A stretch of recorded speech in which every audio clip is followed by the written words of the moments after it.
Pressure is mounting for a fresh consideration of a case that saw a gas fitter get off with a fine after installing a heater that leaked potentially lethal fumes into a family home. Kapiti Coast woman Amanda Pickard says she and her young son have suffered carbon monoxide poisoning from the heater, which had been dangerously modified, had a flue that was too short and wasn't properly certified. Yesterday, the former investigator for the Plumbers, Gasfitters and Drain Layers Board, which heard the case, spoke out on 9 to Noon, saying the board got its findings wrong. And another agency which has looked into it, the Energy Safety Services, a branch within the Ministry of Economic Development, has now changed its original stance on the case. These developments put the spotlight on the wider issue of safety practices within the industry and the performance of its watchdogs. One person who has concerns both with Amanda Pickard's case and wider safety practices in the industry is an Auckland gas expert, Gary Cruikshank of Unitech. We'll also hear this morning from Liz McPherson of the Energy Safety Services within the Economic Development Ministry. But first, Gary Cruikshank joins us in our Auckland studio. Good morning, Gary. Good morning. You have studied Amanda Pickard's case that we outlined yesterday. What is your assessment of the way that it was handled? Well, there are two organisations responsible for gas safety. The Energy Safety Service is basically there to deal with hardware, that is the appliances, and the approval and investigation into any incidents involving appliances. The Plumbers, Gasfitters and Drain Layers Board there is to supervise the qualification of the installers themselves, the gas fitters, and to do any determination of faulty installation regarding the people. So it's a people organisation and a hardware organisation. When this issue first arose, both organisations launched an investigation, and I'd have to say that neither of them performed particularly well at all. Both investigations were severely flawed, although I'd have to say overall the Energy Safety Service one was slightly better in that there was at least a process followed, although the actual end result of the initial investigation did not come to a firm conclusion as to what caused the problem. It has now, however, as reported yesterday. Yes. What were the deficiencies in the installation work of the gas fitter as you saw them? There were a wide variety of issues and problems to do with that installation, not just with the heater involved, but also with other appliances in the house, which were never actually investigated. The entire installation would have to be, without any doubt, the worst I have ever seen in my life, and I've seen a large number of installations and a large number of fairly poor ones, but this one took the biscuit in a variety of factors. The particular appliance we're talking about, though, which is what the investigations centred around, there were a number of faults specifically to do with the fluing of the appliance. Now, fluing is what happens when you get rid of the products of combustion to take them outside the house. They're a crucial part of the installation. All appliances that require fluing must be flued according to manufacturer's instructions, because in order to be approved, the appliance has to be tested to specific standards wherever it's made, and that standard will involve a testing regime which proves the effective operation under all foreseeable circumstances. We heard yesterday from the investigator, the former investigator for the Plumbers, Gasfitters and Drain Layers Board, who outlined where he believed the installation was deficient, including in complying with things like the industry manual and the instructions, and therefore concluded that the board, which reviewed this case, or was hearing a prosecution in this case, got its findings wrong. What is your view on whether or not the board got its decision in respect of this gas fitter wrong? They got not only the decision wrong, they got the prosecution wrong to begin with. He was only charged effectively with two minor discrepancies in the installation, on a practical term, putting aside the non-compliance issues. There were, in fact, between probably 6 to 8 serious issues, so most of them were never actually addressed during the prosecution. They were aware of this before it happened, but chose not to do it. Now, the actual finding was fatally flawed in a variety of fields. On a legal basis, what they've essentially stated is that a person does not need to follow the manufacturer's instructions and may in fact have those written instructions around which the approval is based altered by a telephone conversation with a person employed by an agent of that manufacturer, which is completely contrary to both the Gas Act and the Gas Regulations. So they got that part of it totally wrong. They also got the technical parts of it wrong, where they misinterpreted a variety of things that come before them. there were about 5 or 6 major flaws in their finding. And the effect, you believe a precedent has been set by those decisions? Yes, the first one regarding able to not follow manufacturer's instructions is the first major issue. The second one is that the second technical aspect that the person was charged with was discharging the flue too close to the roof. That's a precautionary requirement in the event that the wind is blowing from a particular direction may cause downdraft. It was admitted by the person involved that this would happen if the wind blew from the west, I believe it was, in a particular case. What they decided in their finding was that provided it worked occasionally, that was sufficient to meet the requirements. You were quite damning in your criticism of the Gasfitters' work by your assessment in this case. Are there wider ramifications? We understand that the Gasfitter is still working in the industry. What is your assessment of whether that should be the case without perhaps some upskilling as suggested yesterday by the former investigator? My own belief is that the flaws and faults with the installation was so serious as to warrant the removal of his licence. But more importantly than that, perhaps, was the fact that he admitted in the hearing that he actually did not sign the compliance certificate at the time because he knew the job was dangerous. Knowing the job was dangerous, he chose not to certify it so that his name wouldn't be attached to it. Now, having admitted that, he was still left in possession of his licence, which is a bizarre state of events, I would say. Yesterday we had a statement from the Gasfitters board, the new board of course, because the old board was sacked over different matters a month ago by the government, saying that their role in this matter has ended. They have made their decision, the appeal period has passed, and that's the end of it. Do you believe that is a satisfactory response from the board, given your stance on these matters? Well, I think they have not read their own act. There is no appeal under their act. The Plumbers, Gasfitters and Drainlayers Act only allows an appeal by the person being charged. And because nobody else was a party to it, they're unable to appeal. Therefore, there is no appeal process. They were advised at the time by myself and by Amanda Pickard's lawyers in writing of the many flaws and faults in their finding. They chose to do nothing about it. Let's turn then to the Energy Safety Service. On Friday they released what has been titled the final report of their investigation into Ms Pickard's case, this nearly 5 years after an initial report was filed. It contains major changes in terms of the findings and recommendations, the conclusions they've reached about this case. How significant is it in your view? It's extremely significant. What they have now stated is that the installation must by law have been done according to the manufacturer's instructions, and the fact that the manufacturer's instructions were not followed in this case was the main cause of the issue, which is the first time they've said that. They did indicate in their previous report that they believed the fluing was at fault, but never actually stated what it was about the fluing that was faulty. There are some very significant issues there in that it was not the only installation of its type investigated by the ESS at the time. There were 2 of them in quite close proximity, identically installed wrong, giving identical results. What do these conclusions, these findings and the recommendation of the Energy Safety Service, what do they mean? What issues do they raise for you? Well, they raise a number of issues that's now been concluded, in fact, and a lot of these findings lately from the ESS are based on the Buddle-Finley report, which was alluded to yesterday, which told everybody without no uncertainty at all that you must, by law, follow manufacturers' written instructions. It was very disturbing in the Buddle-Finley report for him to ascertain that nobody at the Energy Safety Service knew what the law was that they were supposed to be investigating or supposed to be enforcing. And one of his recommendations was that they were required to learn what the law was. They had to go to class, if you like. But what should happen now? I believe the gas industry, particularly Gasfitters, need to be informed in no uncertain terms as to what their legal requirements are. A very disturbing part of the hearing that was held into this case by the board was that one of the Gasfitters who gave evidence on the defendant's behalf was a craftsman who made the statement that he believed because of his qualifications he was entitled to not follow manufacturer's instructions. In fact, he was entitled to do anything he liked.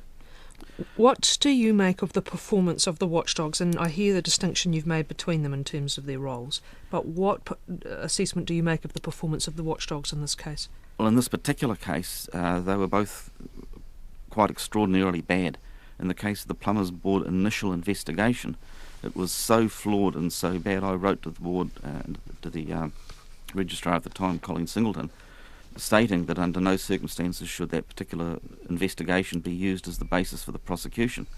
And when the person who conducted that investigation was no longer working for the board and Don Keenan was subsequently appointed to take over the task, I stated that he must in fact begin the investigation again and do the whole job properly. Stay with us, Gary, because we want to talk about some wider issues I know that you have as well. But I want to come at this point to Liz McPherson of the Energy Safety Service. She's Deputy Secretary in the Ministry of Economic Development responsible for the service.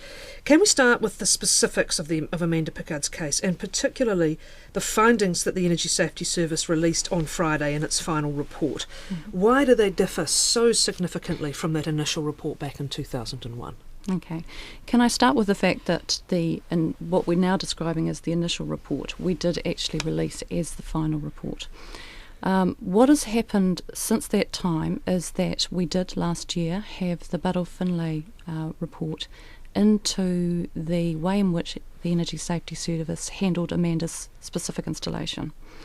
And as Gary has pointed out, while the Buddle-Finlay essentially found that the Energy Safety Service carried out their investigation appropriately, one of the most significant things was that there was insufficient priority, the Buddle-Finlay report says, given to the fact that at the time that Amanda's heater was installed, the standards said that you were not able to vary from the manufacturer's installation instructions at all.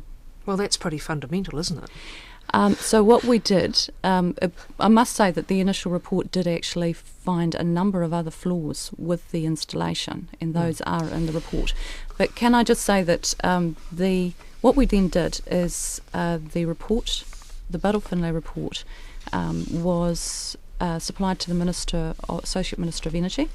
That was forwarded to Amanda, and at the time, that was September last year, at the time I offered to meet with Amanda to take her through the findings of the report. That offer was taken up in March of this year, and at that meeting I undertook to reconsider the initial report in light of the Buddle-Finlay report. You thought the errors had been made, essentially, didn't you?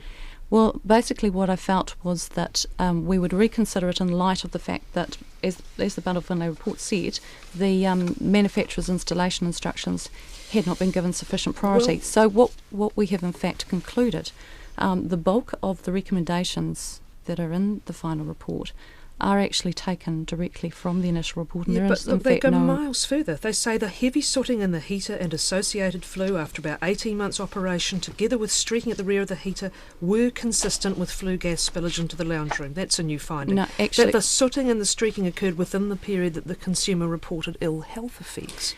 Catherine, can I point out to the fact that the first two recommendations are in fact directly taken from the conclusions in the initial report. Can you point those out? I have section 111 here. I don't have that in my section 111. The conclusions of the final report read, heavy sooting incurred in the heater and associated flue within about 1.5 years of installation. I consider the sooting result of incomplete combustion of the natural gas in the heater.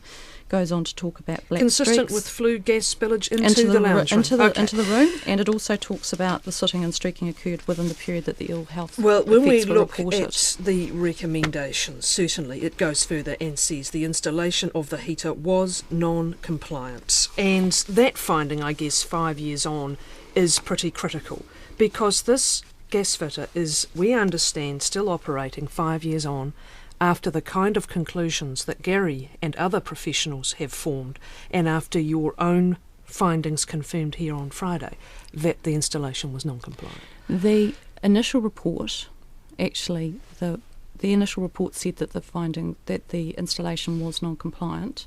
In a number of places it refers to the fact that the installation did not meet the installation standards.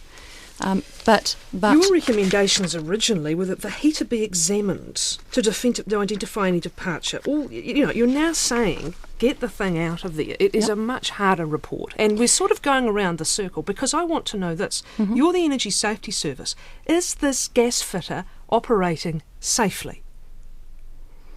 The issue of whether the Gasfitter is operating safely is a matter for the board. And the board says it's not a matter for it. So who is it a matter for? The advice that we provided to Amanda was that with respect to if she had any dissatisfaction with the findings of the board, that she should seek a judicial review of those And findings. that is financially demanding, to say the least. We heard Don Keenan say yesterday he would like to seek a judicial review. When is it that a government body responsible for the safety of consumers having gas appliances installed takes seriously the flaws uncovered in this case? The information that is available here today, which was in the initial report, including statements that the installation was not installed in accordance with the manufacturer's installation Goes instructions. further than that. It said consistent with flue gas spillage into the lounge room. No, the point I just made was that was in the I initial don't care whether it report. was in the initial report. This is 5 years on. You're acknowledging in your report that this installation resulted in spillage of gas into the room, and no one has done anything to revisit whether this guy is a safe operator. That's the point. The point I'm making is that the Plumbers, Gasfitters and Drain Layers Board has responsibility for this particular issue and has that information. What does that do, as part of the Ministry of Consumer Affairs, what does that do for consumers listening today who are worrying whether or not they have a safe gas fitter operating in their midst, and who's going to take responsibility if they don't? It is a consumer issue, isn't it? It is a consumer issue as well. That is quite correct. And the point is that, for one thing, the name of the gas fitter is now well known through the media. It is suppressed as a result of the board's rulings, and it is the reason we have not broadcast it. Okay, fine. In this particular case, again, I say this is a matter for the board, and if Ms Pickard wants to essentially seek a review of the decision on of the behalf board, of every consumer in the region that this person is operating, look, we will go back to the board and we will ask the board again whether they really consider this matter is finished or whether it might require a further look.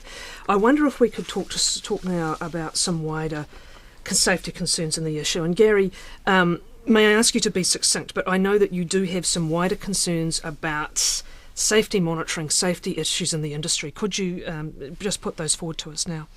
Well, there are a large number of them. You've got a whole variety of issues regarding qualifications and so forth, which is not really, I believe, what you're alluding to.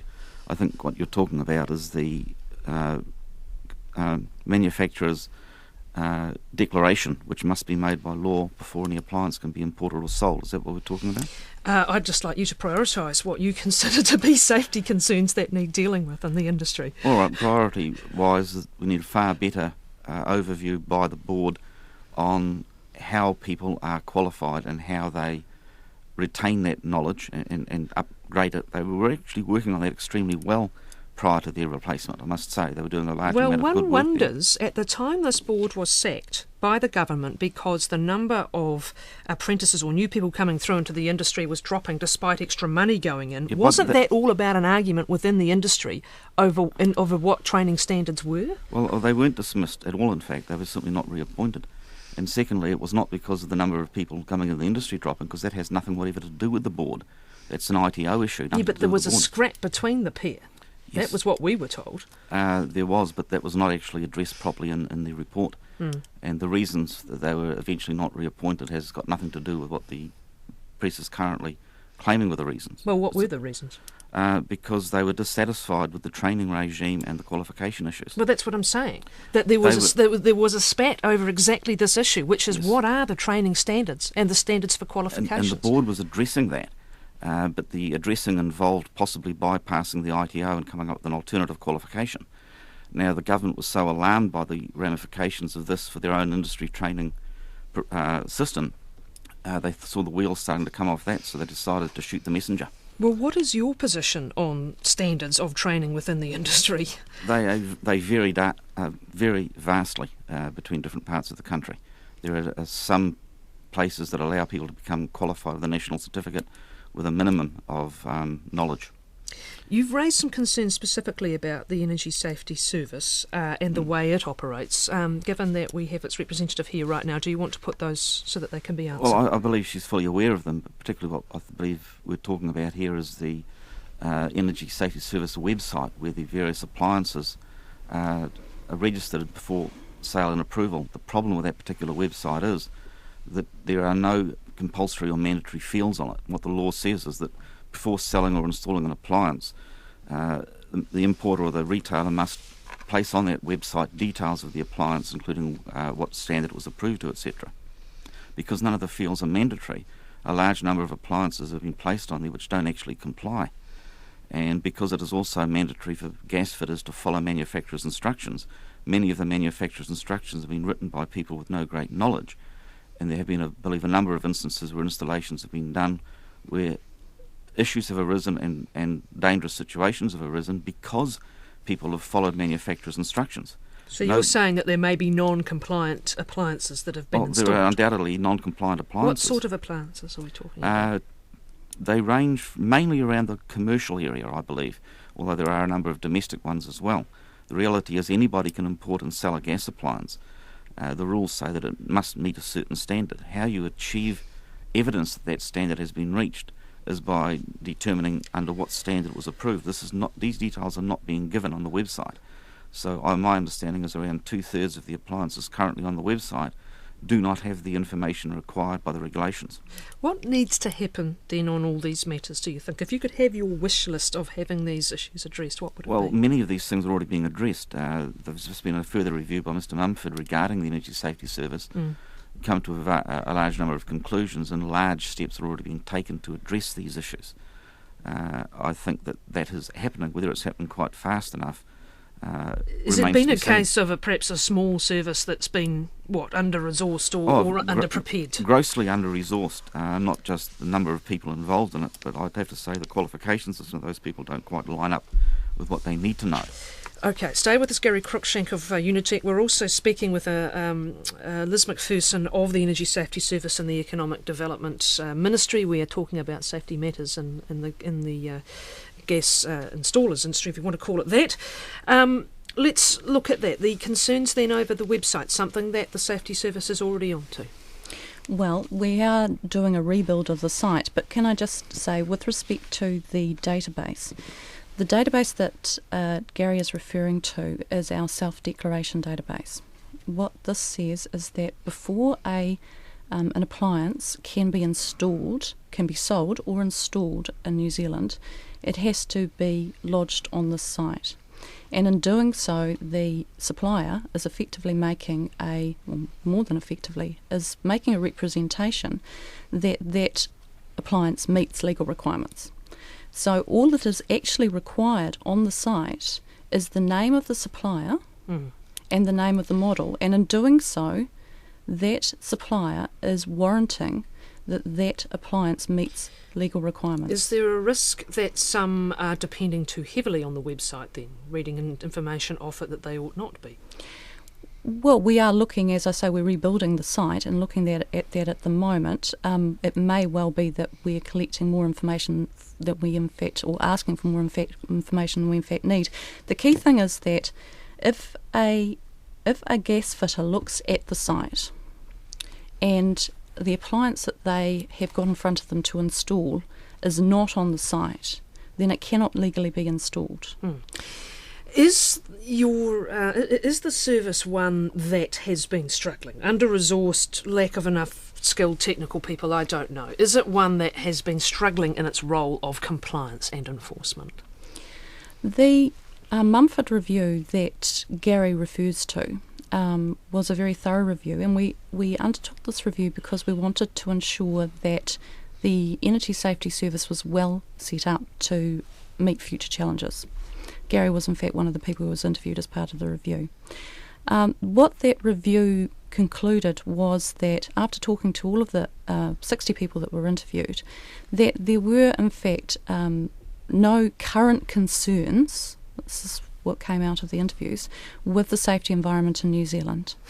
That there may be some issues at the margins, but that generally speaking, the safety environment in New Zealand was good, and this is borne out by the statistics. Well, forget the environment, I'm talking about the performance of your service. This is the second review on it, and there are plans to move it, are there not? Well, can I start with the service itself? Essentially, it is performing well at the moment. We are looking, however, at how we can improve its performance over time. And there are a number of things and areas in which improvements have been suggested. We are looking thoroughly at all our routines and processes. We are looking at our structures. We are looking at our skills quite thoroughly. What are some of those areas where improvement is needed?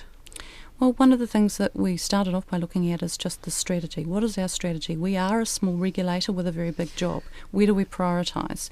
We're looking at our routines. We're looking at, in particular, how do we risk assess so that we are focusing on the highest priority areas going forward. Is compliance and enforcement among those high priority areas? We're certainly looking at how we improve enforcement and compliance, yes. Gary, could I just ask you, is it true that there really are no current concerns in the industry about safety matters? No, I don't believe that's true. There are a great many concerns from practitioners. I run a night class for craftsmen once a week, and there's not a week goes by without stories being brought to me of major... Are they largely issues. to do with compliance matters? Yes. I'd like to read, if you would just stay for a minute, I need to read, this is from the barrister for the Gasfitter. As we said, he's not named. The Gasfitter who heard our story yesterday, he has a few points I will précis in respect of Amanda Pickard's comments yesterday. Among them, that he says that Mrs. Pickard's evidence was that there was a smell of gas in the room where the heater was installed. Unburnt gas is not poisonous, says the lawyer. He says she complained the smell lasted for several years, despite the intentions of, by his calculation, about 6 gas fitters. It was eventually stopped by her father tightening a nut, etc. None of the several charges laid related to inlets or inlet gas. It followed that any symptoms after Mrs. Pickard discontinued use, which was immediately after her son was hospitalised with the complaint of gas poisoning, did not arise from the outlet gases, whether or not combustion was complete. As those symptoms were the same as those before, it's not clear that there had been any release of noxious gases as a result of incomplete combustion, i.e. the work of the first gas fitter. And he says, I think it is fair to say that there were some noxious fumes from the outlet as there was heavy sooting of the flue. It is a sign of incomplete combustion. It is probable that the adapter was at least a contributor to the state of affairs. However, the independent witness says the degree of sooting was not out of order for the time the heater had operated. Also some comments over the flue installation, which we will continue to read briefly. My client did install a flue which was short of the recommended height above the roof, but his test showed it drew correctly. He says further, this lawyer, another gas fitter gave evidence short flues can sometimes draw better than those of the recommended height. A test by a gas fitter appointed by the investigator confirmed that the short flue on this house drew better than the one of the recommended height. These are the comments from the lawyer. Gary, there's a couple of matters there, I think. Do you wish to respond to those? Well, more than a couple. First of all, the gas leak. The reality is there were a number of gas leaks. We believe 3 were fixed in total by other gas fitters. On many occasions, the gas fitter involved, or 2 or 3 occasions, did come but did not actually test, according to witnesses. The gas leaks were not found. That's what brought to the attention that there was a problem. The Pickards were not aware of any carbon monoxide. They could simply smell gas frequently. Eventually, when somebody did come to find the gas, they then discovered it was also discharging carbon monoxide. So the symptoms of the carbon monoxide, in fact, were the issue. It was the gas leak that brought that to the attention of people. So the 2 are not directly related, but to do with the installation as such. So he's trying to confuse a number of things there, I think. And the issue of the short flue, the evidence of the gas fitter? Well, they're fully aware of what happened was that the gas fitter did tests and wrote them up on an Excel spreadsheet. The spreadsheet, he accidentally swapped 2 of the figures over, and he realised his mistake within a couple of days. And he told the board that in the hearing, did he not? No, it was never brought up in the hearings. It was never mentioned what happened. But it has subsequently been established that error existed. Yes, the board used that particular spreadsheet as the reason they found him not guilty, but in fact it was never actually brought up as evidence in the case. Thank you very much. Very quickly, Liz McPherson, you wanted to add something? Yes, I did. Just in closing, the gas environment in New Zealand is a safe one. It compares very favourably with overseas jurisdictions. Over the last 13 years, we have had only 3 fatalities associated with natural gas in homes, and we have around 250,000 households using reticulated natural gas. And now, no fatality is a good one, obviously, and we are looking to improve things going forward. Neither can carbon monoxide poisoning either, a good thing.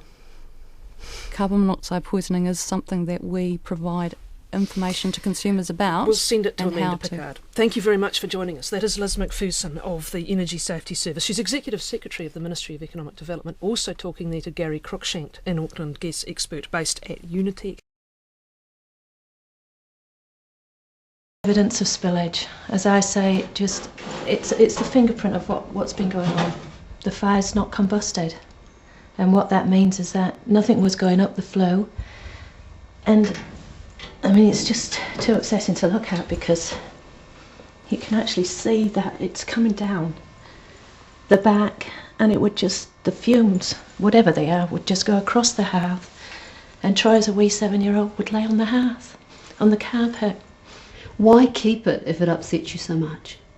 This is our evidence of what's happened here, and I'm sure that this has happened to more people in New Zealand, and hopefully tonight they will be aware of what happens if an installation goes wrong.